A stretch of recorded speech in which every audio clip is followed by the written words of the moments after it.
Hello everyone, welcome back to GearUpWindows.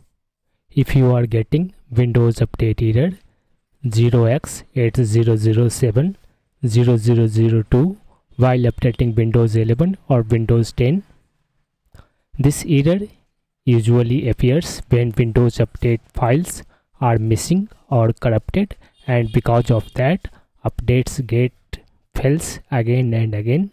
The good news is that you don't need to reinstall Windows or use complicated commands.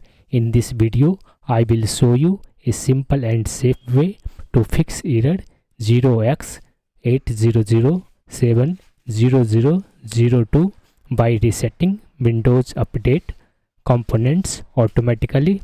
For this, you need to download this one, Windows Update Doctor tool. After that, extract in a folder,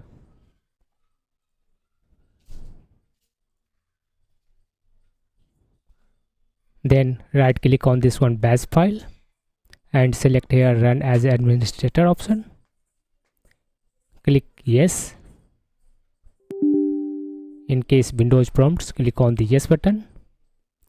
Now you will see several type fixes here. Type 2 and wait for resetting and repairing several components of your Windows 11 PC.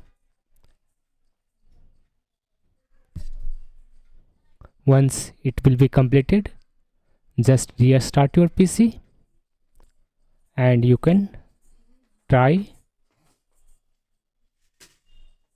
updating your Windows and everything should go normal.